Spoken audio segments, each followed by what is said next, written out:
Baik, selamat siang kepada dosen kami dan teman-teman kami sekalian. Kami dari kelompok 3 akan membawakan RPS keempat yang RPS 4 adalah permintaan tenaga kerja. Baik, sebelum itu kami akan memperkenalkan anggota kami terlebih dahulu.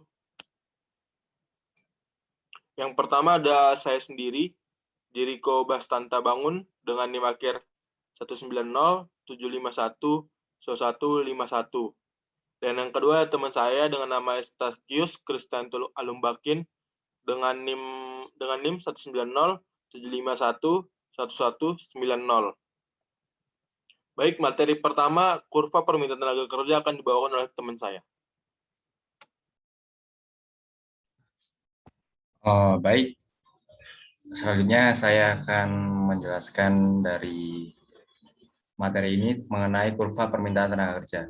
Bisa dilihat dari kurva di samping kiri atas, kurva permintaan tenaga kerja yang menunjukkan kecondongan garis menurun merupakan kesimpulan untuk bagi para ahli ilmu ekonomi teori neoklasik perusahaan. Perusahaan yang menghendaki keuntungan maksimal dapat memilih jumlah terbaik bagi tenaga kerja untuk digunakan. Lebih lanjut, perusahaan akan menyesuaikan jumlah tenaga kerja yang digunakan dengan perubahan biaya tenaga kerja. Jika biaya tenaga kerja meningkat, perusahaan akan mengurangi jumlah tenaga kerja. Namun, jika biaya tenaga kerja menurun, perusahaan akan meningkatkan jumlah tenaga kerja. Next. Bisa kita lihat pada kurva di atas mengenai kurva nilai produk marginal. Jika M naik menjadi M1 sehingga M1 lebih dari 0, maka dampak penambahan M dapat dibedakan menjadi dua, yaitu substitutif dan komplementer. Nah, dampak substitutif terlihat dari menggesernya kurva NPM ke kiri. Jika dampak komplementer yang terjadi karena M dan TK merupakan pasangan kerja NPM yang baru, maka akan menggeser kurva NPM ke sebelah kanan. Dampak perubahan teknologi pada NPM mirip dengan dampak perubahan M.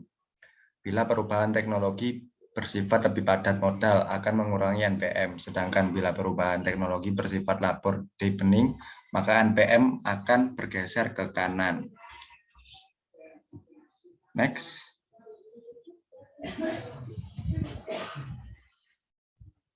Kemudian yang kedua yaitu determinan permintaan tenaga kerja.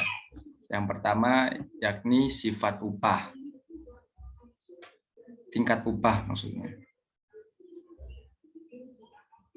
Tingkat upah merupakan biaya kurva diperhitungkan untuk mencari titik opsional kuantitas TK yang akan dipergunakan. Kemudian yang kedua ada teknologi, yaitu kemampuan menghasilkan tergantung teknologi yang dipakai. Kemudian yang ketiga ada produktivitas, merupakan bentuk kurva NPM dipengaruhi oleh produktivitasnya.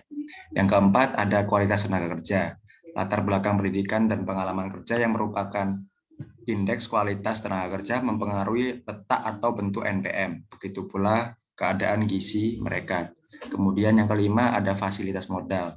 Dalam realisasinya, produk yang dihasilkan atas sumbangan modal dan tenaga kerja yang tidak dapat dipisahkan satu sama lain. Next. Kemudian yang ketiga ada elastisitas permintaan tenaga kerja.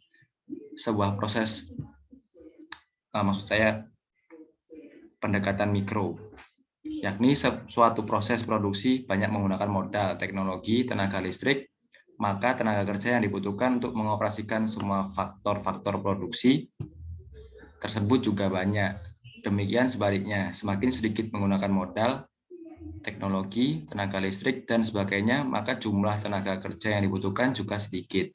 Nah, dengan adanya hubungan yang searah seperti ini, maka jika elastisitas penyediaan dari bahan-bahan pelengkap dalam proses produksi tersebut sangat tinggi, maka elastisitas permintaan terhadap tenaga kerja juga akan tinggi. Demikian sebaliknya. Next. Kemudian ada pendekatan makro. Nah, Dalam pendekatan makro, elastisitas kesempatan kerja dapat dihitung untuk masing-masing sektor, tapi juga dapat dihitung untuk semua sektor. Nah, secara umum, sektor-sektor yang ada sepanjang 9 sektor. Nah, pekerja yang ada tersebar di seluruh sektor-sektor tersebut dari tahun 1971 sampai dengan hasil SUPAS 1995, sektor-sektor di Indonesia atau di Bali dibagi ke dalam 9 sektor, yaitu yang pertama, sektor pertanian, kehutanan, perkebunan, dan perikanan. Kemudian yang kedua, pertambangan dan penggalian. Yang ketiga ada industri pengolahan, kemudian ada listrik, gas, dan air. Yang kelima ada bangunan, keenam perdagangan besar, eceran, rumah makan, dan hotel. Kemudian yang ketujuh, angkutan, pergudangan, dan komunikasi. Yang kedelapan, keuangan, asuransi, usaha persewaan bangunan, tanah, serta jasa perusahaan. Yang terakhir ada jasa kemasyarakatan. Next. Kemudian proporsi biaya karyawan terhadap seluruh biaya produksi. Nah, jika proporsi biaya pekerja atau labor cost terhadap total biaya produksi tinggi, maka elastisitas permintaan tenaga kerja akan semakin tinggi. Demikian begitu juga sebaliknya, jika proporsi biaya tenaga kerja terhadap seluruh biaya produksi rendah, maka elastisitas terhadap tenaga kerja juga rendah. Kemudian elastisitas permintaan terhadap barang yang dihasilkan. Nah, besar kecilnya elastisitas permintaan tenaga kerja terdiri dari faktor berdasarkan penelitian dari Simanjuntak tahun 1998. Yang pertama, kemungkinan substitusi tenaga kerja dengan faktor produksi lainnya, misalnya modal. Jika tingkat upah naik secara umum, akan terjadi penurunan jumlah tenaga kerja yang diminta. Kemudian yang kedua, perbedaan pertumbuhan PDRB dan kesempatan kerja per sektor akan menyebabkan terjadinya perubahan sektoral, baik dari komposisi pekerjaannya maupun PDRB-nya. Next. Kemudian ada elastisitas kesempatan kerja EKK yang ideal. Nilai EKK per sektor maupun secara total juga mencerminkan tingkat produktivitas tenaga kerja menurut sektor dan kesempatan kerja yang diciptakan. EKK ideal berarti sebuah nilai elastisitas yang akan mampu memberikan kesempatan kerja tambahan di masa depan, juga sekaligus mampu meningkatkan produktivitas pekerja di masing-masing sektor. Nilai EKK sama dengan 1, artinya setiap 1% perubahan pada PDB atau PDRB diikuti oleh perubahan pada kesempatan kerja sebanyak 1%. Jika EKK 2, artinya setiap perubahan 1% pada PDB atau PDRB dan diikuti oleh perubahan kesempatan kerja sebanyak 2%. Jika EKK sama dengan 0, artinya pada PDB atau PDRB tidak menyebabkan perubahan pada kesempatan kerja. EKK 0,5 artinya setiap perubahan 1% pada PDB atau PDRB diikuti oleh perubahan kesempatan kerja sebanyak 0,5%. Nah, beberapa pertimbangan yang dapat disampaikan tentang alasan perhitungan secara sektoral lebih baik daripada perhitungan secara total yang diuraikan sebagai berikut. Yang pertama, setiap sektor mengalami laju pertumbuhan produk domestik regional bruto atau PDRB yang berbeda-beda. Nah, ada sektor yang pertumbuhannya PDRB-nya positif, akan ada yang negatif pada saat krisis ekonomi. Kemudian yang kedua, kemampuan masing-masing dalam menyerap tenaga kerja atau menyediakan kesempatan kerja. Bagi masyarakat juga berbeda-beda. Ada sektor yang memberikan kesempatan kerja yang paling banyak dan ada juga yang paling sedikit. Yang ketiga yaitu perbedaan pertumbuhan PDRB dan kesempatan kerja per sektor akan menyebabkan perbedaan pekerja di masing-masing sektor tersebut. Produktivitas pekerja menurut sektor dihitung dengan cara membagi PDRB per sektor dengan kesempatan kerja per sektornya. Next. Nah, kemudian ada kesempatan kerja sektoral. Persamaan tenaga kerja ada sektor jasa. Pada penelitian Capella merupakan turunan dari model struktur sebagai berikut. DS sama dengan F C kali R. XS sama dengan F XI dan S dan DS. Kemudian ES sama dengan F XS dan WS, di mana DS merupakan permintaan akhir dari jasa, CR merupakan konsumsi regional, XS adalah nilai tambah jasa, XI adalah sektor industri, ES merupakan tenaga kerja sektor jasa, kemudian WS adalah biaya output dan tenaga kerja yang diharapkan. Nah, penyerapan tenaga kerja pada sektor jasa akan dipengaruhi oleh variabel output dan tenaga kerja. Persamaan tersebut merupakan persamaan yang simultan. Next.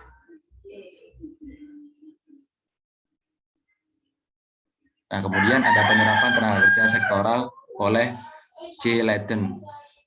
Nah, penyerapan tenaga kerja sektoral adalah perluasan atau perbaikan ekonometri dari model tradisional ekonomi base, di mana aktivitas ekonomi dipilah menjadi 9 sektor utama. Model ini diaplikasikan pada daerah metropolitan yang cepat pertumbuhannya. Model tersebut digunakan untuk mencoba memperoleh pengaruh dan dinamika multipliers yang menyatakan bahwa peranan rumah tangga bukan hanya sebagai konsumen, namun juga penyedia tenaga kerja. Pendekatan tradisional model input-output atau disebut juga model economic base. Secara umum, model ini mengasumsikan efek pertumbuhan populasi melalui konsumsi rumah tangga, tetapi mengabaikan efek dari rumah tangga sebagai penyedia tenaga kerja. Sehingga dengan menggunakan pendekatan tradisional, economic base adalah tidak cukup apabila ingin menentukan atau menetapkan konsekuensi daripada campur tangan pemerintah dalam daerah atau region yang cepat pertumbuhannya, maka diperlukan pendekatan demometrik.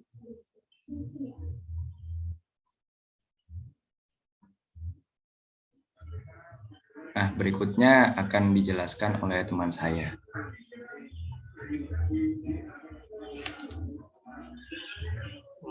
Baik, saya akan melanjutkan presentasi kesempatan kerja menurut jenis jabatan. Jabatan adalah kumpulan pekerjaan yang berisi tugas-tugas yang sama atau berhubungan satu dengan yang lain dan yang pelaksanaannya meminta kecakapan, pengetahuan, keterampilan, kemauan yang juga sama meskipun tersebar di berbagai tempat. Di dalam birokrasi, pemerintah dikenal dengan jabatan karir, yakni jabatan yang lingkungannya birokrasi yang hanya dapat diduduki oleh PNS. Jabatan karir dibedakan menjadi dua, yaitu yang pertama adalah jabatan struktural, yaitu jabatan yang secara tegas ada di dalam struktur organisasi. Kedudukan jabatan struktural bertingkat-tingkat dari tingkat yang terendah, eselon 4, hingga yang tertinggi, eselon 1A. Contoh jabatan struktural di PNS Pusat adalah Sekretaris Jenderal, Direktur Jenderal, Kepala Biro, dan staf ahli. Sedangkan contoh jabatan struktural di PNS daerah adalah Sekretaris Daerah, Kepala Dinas, Kepala Bagian, Kepala Bidang, Kepala Seksi, Camat, Sekretaris Camat, Lurah, dan Sekretaris Lurah. Yang kedua jabatan fungsional, yaitu jabatan teknis yang tidak tercantum dalam struktur organisasi. Tetapi dari sudut pandang fungsinya, sangat diperlukan dalam pelaksanaan tugas-tugasnya. Pokok organisasi misalnya auditor, guru, dosen, dokter, perawat, bidan, dan masih banyak lainnya. Yang selanjutnya adalah kesempatan kerja berdasarkan jenis jabatan. Yang pertama itu adalah General Manager. General Manager atau manajer generik dalam bahasa Indonesia ialah jabatan teknis yang dimiliki oleh seorang pemimpin operasional perusahaan. Yang kedua adalah manajer. Manajer ialah pemimpin dari satu unit pekerjaan atau bagian dalam perusahaan. Yang ketiga adalah supervisor. Supervisor ini merupakan kepala regu atau unit dalam satu bagian. Supervisor bertugas untuk menerjemahkan dan menjelaskan instruksi dari manajer kepada para karyawan. Yang keempat ada kepala cabang. Kepala cabang ialah pemimpin unit perusahaan yang bertugas di kantor nan jauh dan terletak di luar kota atau luar area perusahaan inti pusat. Yang kelima adalah General Affair atau bagian umum.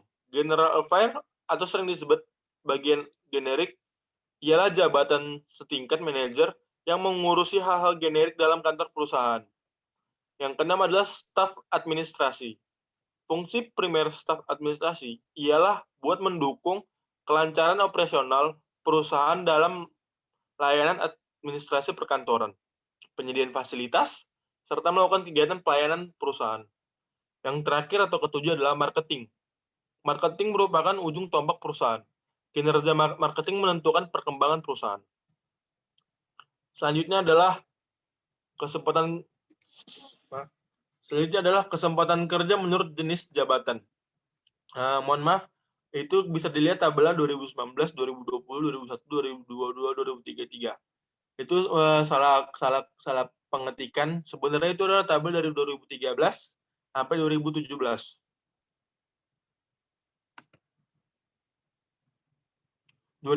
sampai 2017. Kesempatan kerja menurut jenis pekerjaan atau jabatan mengalami penurunan angka tenaga usaha pertanian dengan persentase rata-rata sebesar 14,2%. Kesempatan kerja menurut jenis pekerjaan atau jabatan yang mengalami kenaikan angka cukup signifikan adalah tenaga kepemimpinan dengan rata-rata persentase sebesar 45,16% dan tenaga usaha jasa sebesar 27,76%. Kesempatan kerja menurut jenis pekerjaan atau jabatan yang mengalami kenaikan angka tidak signifikan adalah tingkat profesional sebesar 17,2%, lainnya sebesar 12,18%, dan tenaga usaha penjualan sebesar 11,13%. Sementara tenaga tata usaha mengalami kenaikan sebesar 3,68% dan tenaga produksi sebesar 2,78%.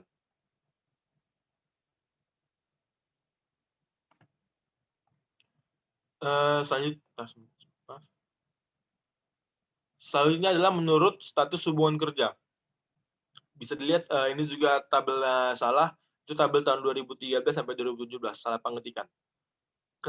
Bisa dilihat dari tabel di atas, kesempatan kerja menurut status pekerjaan yang mengalami penurunan angka cukup signifikan dengan persentase rata-rata adalah pekerja tidak dibayar sebesar 23,72%. Kesempatan kerja menurut status pekerjaan dibantu buruh tidak tetap mengalami penurunan sebesar 2,97%, dan dibantu buruh tetap turun sebesar 0,78%. Kesempatan kerja menurut status pekerjaan yang mengalami kenaikan angka cukup signifikan dengan persentase rata-rata adalah pekerja bebas di pertanian sebesar 48,98%. Sementara buruh, karyawan, pegawai mengalami kenaikan sebesar 7,18%. Dan pekerja bebas di non-pertanian sebesar 3,49%. Yang selanjutnya adalah menurut tingkat pendidikan. Ini juga ada tabel 2013 sampai 2017. Kesempatan kerja menurut tingkat pendidikan yang mengalami penurunan angka dengan rata-rata persentase sebesar tingkat pendidikan SMA sebesar 2,38% dan SD sebesar 0,53%. Kesempatan kerja yang mengalami kenaikan angka cukup tinggi adalah kesempatan kerja untuk tingkat pendidikan diploma, yaitu sebesar 24,07%, dan universitas dengan tingkat 16,85%. Kesempatan kerja untuk tingkat pendidikan SMK mengalami kenaikan angka dengan rata-rata persentase sebesar 7,1% dan pendidikan SMP sebesar 4,18%. Ini adalah kesempatan kerja menurut jenis kelamin. Datanya juga tahunnya 2013-2017. Angka kesempatan kerja laki-laki lebih besar atau lebih banyak dari kesempatan kerja perempuan.